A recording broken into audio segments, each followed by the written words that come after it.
Hi, everyone. I'm Elizabeth Vincent, and I am following up cybersecurity by further depressing you and talking to you about your demise.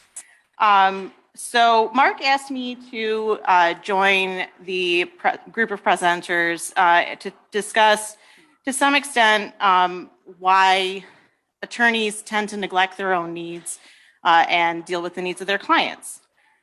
So I have a few people sitting over here. How many of you actually have an estate plan in place? How many of you have thought about putting an estate plan in place? Okay, and what's the general holdup? Most people think they'll do it themselves, right? You're like, I can pull some forms off of ICL. It's not that hard. I took the class in law school. I passed the bar. But what's the biggest barrier that will keep you from doing that? And that is, it's easy to put off. It's a can that you can kick down the road. For example, if someone sues you, you have to file an answer to that complaint, right? You can avoid it, you could get defaulted, turn over the default, but it's not something that you can push off forever. And people do. My own parents are in their mid-60s and they actually don't have an estate plan. I've worked at a number of different firms. Every firm has told me that they will help me get a plan in place for my parents for free. They still won't do it. Why? Because it's depressing. No one wants to talk about it. No one wants to think about it, but it's so important.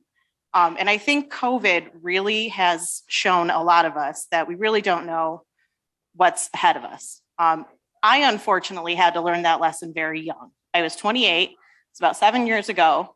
And a month before my wedding, I was thrown off the back of an ATV and I spent 30 days in the hospital. And I spent 6 months learning to walk again.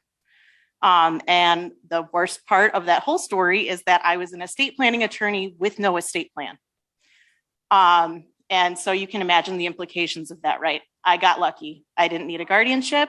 I didn't need a conservatorship. So I didn't have to worry about my fiance fighting with my parents about what was going to happen to me if anyone had to make decisions.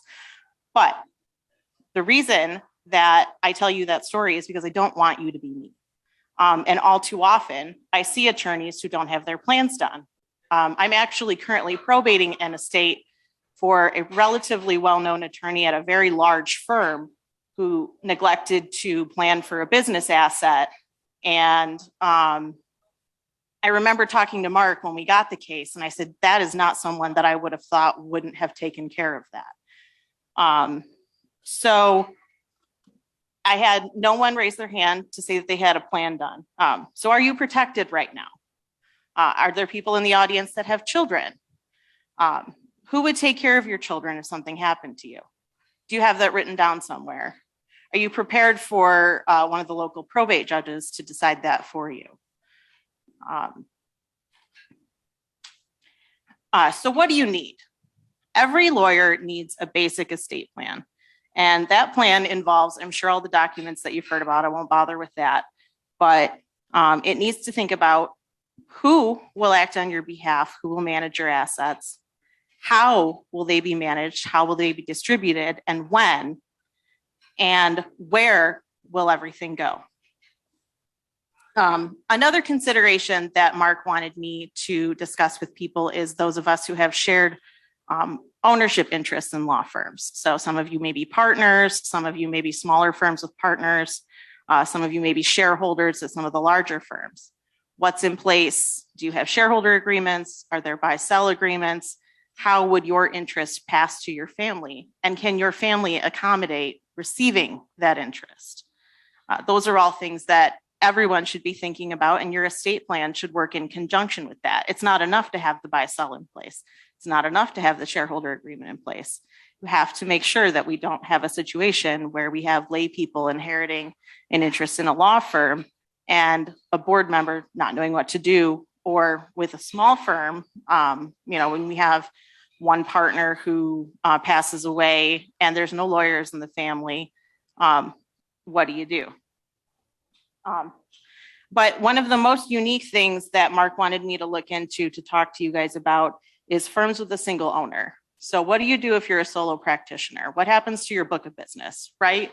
You spent years and years networking, getting to know people, getting your name out there, and you have a wonderful book of clients. Who's going to assist them? And things are changing. Not every family is lucky enough to be like the Bernsteins, where Sam had a number of children that could inherit his firm for him. So it was less of a concern. What do you do then? One of the strategies that is discussed is appointing something called an assisting attorney. I think that's a weird name for it. I think you could come up with other names, but it's a way to transition your firm without necessarily having partnership in place. But you have to thoroughly document that situation. And if you decide to pass an ownership interest or allow someone to buy a share in your firm, you have to document that as well. But it's important to make sure that you have someone that can take the reins. For example, Mark isn't able to be here today because of a family situation, and his firm has stepped up and we've all tried to take the reins to move things forward for him. But what if that was Mark? And so what we have at Rossman is a very thorough mentorship program. It's important for Mark teaches us not just about how to manage our cases, how to strategize for a deposition or, what to put in a motion to dismiss. He also takes the time to guide us through how the firm works and the logistics of everything. Where's the client book? What are our record retention policies? How do you move forward? And so I urge you to take the time to think about talking to an estate planning attorney to do an estate plan. I'm happy to talk to anyone about any questions. I'm really passionate about this. I end almost every client meeting with, I don't care if you hire me to do it. I just want you to get it done because it really matters that much to me. And in case you're wondering, I do actually have a plan in place now. I learned my lesson.